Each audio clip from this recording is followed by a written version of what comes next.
Hey folks, this is Matt once again, and yes, not a Godzilla review, I know. Getting to the final act of those. In fact, the next one that I talk about was one I really enjoyed, which I'll get into. But I wanted to review this film because it was sent to me quite a while back from, one to get his name right, Geppetto Productions. Geppetto Productions sent me this film a while back, and been getting around to review it, as you know, I've been busy with a lot of other films and reviews.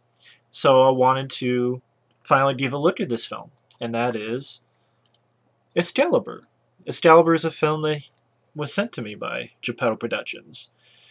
It's directed by John Boorman, the same guy who directed Deliverance. And I should have thought of this before. I want to figure out what else John Boorman has directed. But pretty much the film is it's a film. It's about 2 hours and 20 minutes, and it's about King Arthur. It's about King Arthur and the Knights of the Round Table and Merlin and the Sword Excalibur. Now, the films this guy has directed, you have Deliverance, which I've never really even been the biggest fan of Deliverance. Zardoz. Wow, forgot that. Oh yeah, he did do. I wanted. This is what I wanted to make sure he did do Exorcist 2, The Heretic, which, man, that fucking sucked ass. Exorcist 2 is a shitty sequel. Excalibur, at least so far of the films I've seen, probably the best film I think he's done so far that I've seen. But at the same time, I'm not the biggest fan of this film, but it's more on the subject matter.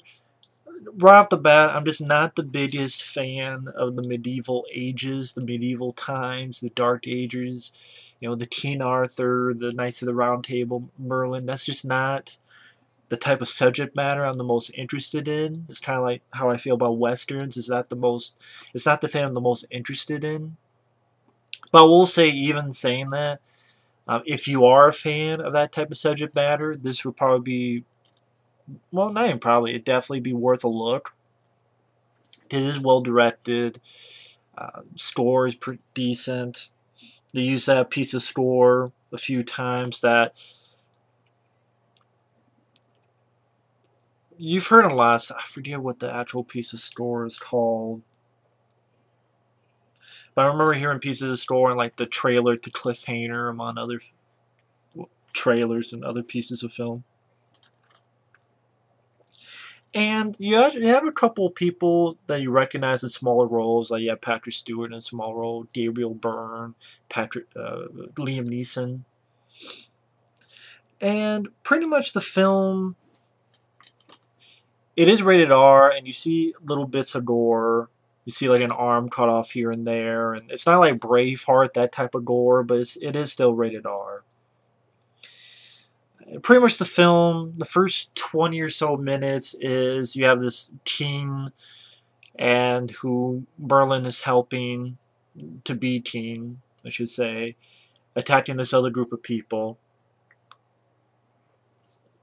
And he's talking about, you guys need to have a truce, and you guys need to find a truce. When they leads to none, they do, and they go back to the guy's castle. But then Gabriel Byrne is in love with the other guy's woman, and Gabriel Byrne talks to the wizard Merlin, says, "I must have her for one night," and Merlin doesn't want to do it, but then he goes, "Okay, fine, I'll do it, but you gotta give me something." And he's like, "Yes, that's fine." So what he does is, when the one guy goes off to find Gabriel Byrne, Merlin, I believe played by Nicol Williamson, who he did a good job as Merlin. It's this guy here. He makes him be able to ride his horse on this cloud of smoke, which he calls the dragon's breath. And not only that, changes Gabriel Byrne's face to look like this woman's husband. And then during that husband looking for the Gabriel Byrne, he falls off, and it's kind of a nice shot. Guy falls onto this group of blades, and it goes right through his armor. while Gabriel Byrne is made to look like the husband and makes love to this woman. See a little bit of nipple action. And long story short, Gabriel Byrne comes back time later. She has, of course, given birth. It's Gabriel Byrne's kid, but then Merlin comes in and goes, "We made a deal. You said if I could do this, I could have something." So Merlin takes the kid, who he names Arthur. Well, it's named Arthur, and he takes it under his wing. But Gabriel Byrne's chasing after him, but ultimately he dies from an ambush. And then it cuts to a little bit in the future, where you have now Arthur. He's sort of a squire. He's not a knight. He's following his father and brother, which is his adopted family. And you have this group of people, including Patrick Stewart. And Patrick Stewart's in the film for a little bit, but then, like, kind of the third act, he disappears. I don't know what happened to him. But he's in it for a small supporting role, and it was kind of nice to see that Patrick Stewart's just, kicking ass, and lance and all that stuff. And he tries to pull, the sword, because Gabriel Byrne in the past put the sword in the rock, and now by this time everyone's trying to get the sword out, and they fight to get the chance to pull the sword out, because whoever pulls the sword out, Excalibur out, they'll be king. And Patrick Stewart tries, and he fails. And Arthur's adopted father goes, "Oh, what about your brother? Your brother needs a sword." And Arthur's like, "Oh, I forgot the sword. Okay, let me go find one." And he just sees a sword there, and he takes it out. He's like, "Oh, I'm sorry, brother, I couldn't find a sword, but here's Excalibur." It's like, you pulled it out. And I thought I believe it was Nigel Terry. Yeah, Nigel Terry. I thought he did a fine job. I like that in the beginning. He's not an asshole. He's not a creep. He doesn't even notice that he pulled, that it was such a big deal. But then he goes to Merlin, because Merlin's the one who raised him. He finds that out. And he says, "Well, what do I need? If my father was filled with rage, my actual father, how can I get wisdom?" He's asking questions. Try and do the right thing. And by this time, Patrick Stewart's castle is being ambushed, and he comes in and says, "Okay, I'm going to be your king. You guys got to follow me." And they fight the fellows off. And then this guy goes, "I'm not going to follow you. You're not even a knight." So Nigel Terry does a nice thing. He gives him the Excalibur and says, "Okay, make me a knight. Make me a knight. Swear me to be a knight so that I can be your king." Trust the guy, shows courage, and they get his respect. Then it cuts forward more, and he's become more of a king, and you're introduced to Lancelot, who is this fighter who almost beats Arthur. Then Arthur uses the power of Excalibur, and one thing leads to another. Lancelot's like, "Okay, I'm going to serve you." And then you have, the moment where they form the Knights of the Round Table. You have the introduction of another sort of sorceress, Morgana, who is the actual sister of Arthur. And you find out she has a plan against Merlin and Arthur so that she can have a son. So I guess an idea that later on down the road, this is farther in the film, I guess she actually sleeps with her own brother while he doesn't notice, because he makes herself appear to be his woman. I'm like, wow, this sister's more fucked up than you think. So she can give birth, and then her son is going to be the king. Who is this fucking fruity fucking golden armor with like a cherub's face covering half. It's kind of a fruity armor. I mean, it's golden, but it's kind of fruity armor. But of course, the kid that she has is fruity anyway. Not that that's a bad thing. I don't mean that as an insult. Just, just look fucking shitty. But the idea that King Arthur finds out that Lancelot's sleeping with this woman, and Lancelot, I guess, runs away, and Guenevere, I guess, runs away as well, and then one thing leads to another. Arthur is sick, and he's like, "Oh, the land is in trouble. You guys must go off to get the Holy Grail," and a bunch of men go off to get the Holy Grail, and most of them die, except this one guy who somehow within his dream or something brings it back. And he's like, yes, you know, I must, you know, people have been doing stuff for me for a long time. I must do something for myself. And at the end, he leads the attack against his actual son, the one with the golden armor. Liam Neeson is in the film for a teeny bit. He's the guy who tells Arthur that, you know, Lancelot and your woman are having a smackdown, live wise, and he gets pissed and has Liam Neeson and Lancelot fight, which Lancelot ultimately wins. And you don't see Liam Neeson too much after that. Again, it's just a small role. I like the moment where Morgana, the evil sorceress, had tricked Merlin, had sort of frozen him in time, but ultimately now he can, much longer down the road, he can appear in dreams, and he actually fools and fucks over the evil sorcerers. I like the moment that he does that. Just, I like the guy who played Merlin because he has sort of a little humorous tone to him. Once in a while has a little bit of a, not tongue-in-cheek, but has a little bit of humorous tone. Like someone bumps him and he hits his head on this thing. He goes, I built this castle, I guess for guys like you, and has a little bit of humorous tone. Yes, I'm the stuff of dreams and nightmares.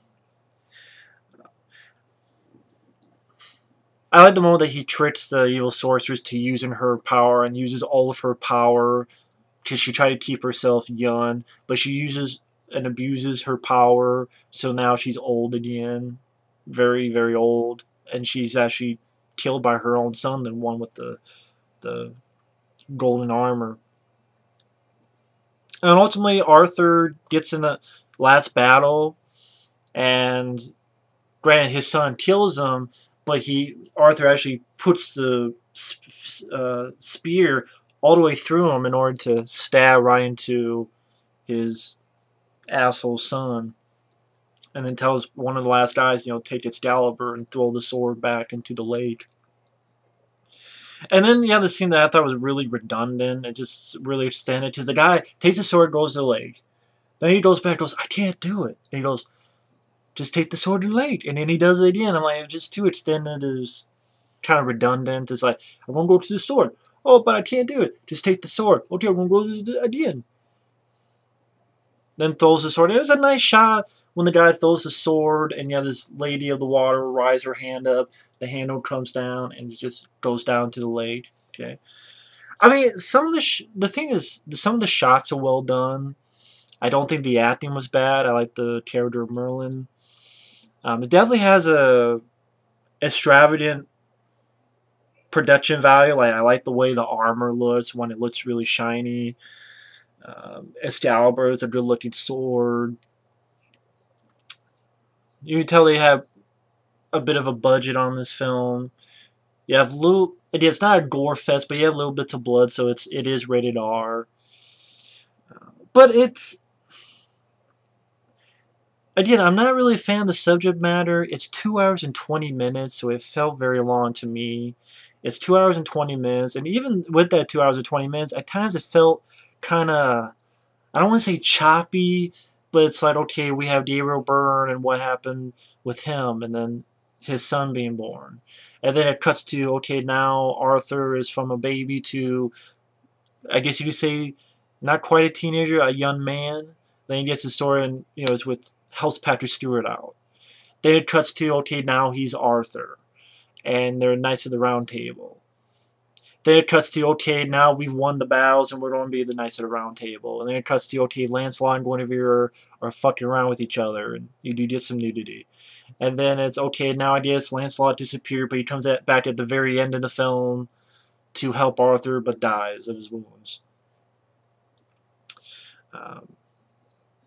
Just sometimes it's almost like a jarring cut where, you know, when Merlin says, you know, I can't be with you anymore, Arthur, I must go away.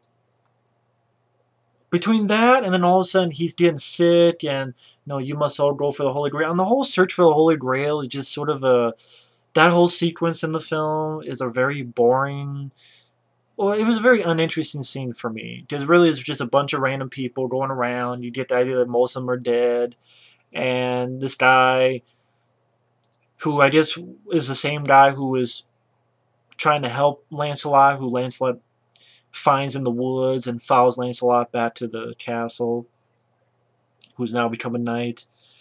I'm like, really? This character? This character's the one who we're going to... I didn't give a fuck about that. Percival or Percival, I forget. It starts with a P. Didn't really give a shit about his character. I'm like, this is the guy who's the last one, in a way. He's going to be the last man standing, not Patrick Stewart. Like, Patrick Stewart, his character disappeared. I don't know what happened to him. Liam Neeson, I think I saw that his character was dead. I believe. Don't call me on it.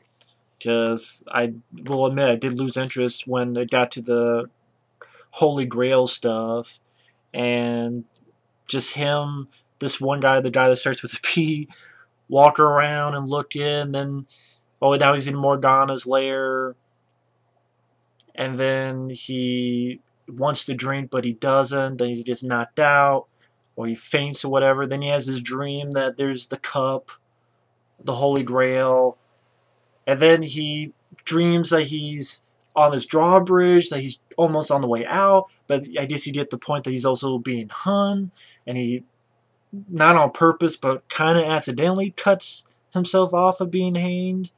But then later on he dreams something, then all of a sudden he has the Holy Grail in his hand and gives it to Arthur. I'm like, what? Just that whole thing I did not care for, so it just...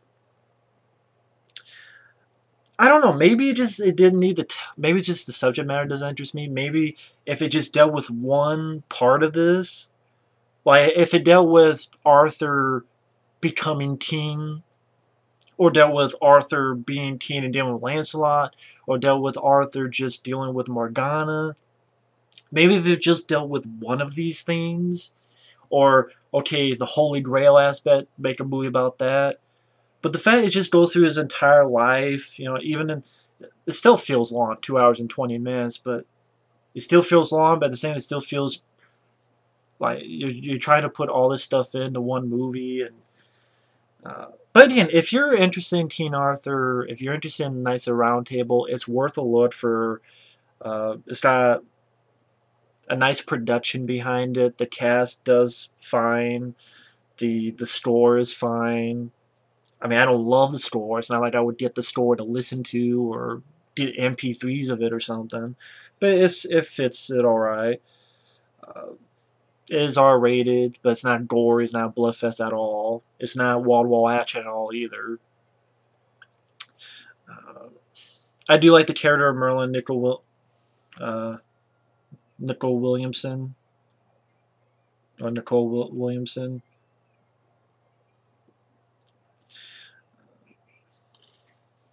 It's a nice looking film. It's just not a film I would rewatch over and over again. I'm not really sure what else I can say about Excalibur. Excalibur is not that type of film that I am not the most interested in, but it does what it's supposed to do. It's just, I felt that it tried to put too much into one movie, and certain things suffered for it. And it's just not a subject matter I'm the most biggest fan of. But if you are, then it's definitely worth a look. But it's just, I'm not that big of a King Arthur type of guy. I don't even like Black Knight with Martin Lawrence. Maybe Army of Darkness with Bruce Campbell. Maybe that's one of the few, but that's kind of cheating. I'm not a fan of First Night with Sean Connery and Richard Gere. I'm not even the biggest fan of Transformers 4 and 5. I mean, I like Jack Def, Tim Townsend, but those are... well, Transformers 6 is the weakest, but other than that, 4 and 5 would be the weakest. King Arthur's Court, no, I'm not a fan of that. Like the Hercules TV show, which that's not fair, that's a totally different thing. And that has monsters and all that stuff, but... even though they talk about Dragon's Breath, you don't really see a dragon, so it's not... You have a little bit of sorcery, but it's not like... It's not big sorcery, so you see, you know, wizard against wizard fighting back and forth, like, you know, that scene in Big Trouble in Little China or anything like that. But I mean, it is what it is. I mean, check out the trailer. Really, that's what it is. Check out the trailer. If the trailer interests you, if anything what I say interests you, if you like the subject matter, give it a look. Other than that, it is a little long on the tooth. 2 hours and 20 minutes is a little bit long on the tooth. And for me, I think if it just concentrated on one of those aspects, maybe it would have been a shorter film, but it would have been a film that fit better, maybe. Like if it's okay from he's born to getting the sword and then becoming king, or it starts with him getting the sword and him as the king, or it's okay we don't talk about the Holy Grail, the Crusades, or whatever you want to call it. Maybe that would have worked better, but at least to me. But that's me. But anyway, thanks for watching. Take care, and stay tuned for more videos later.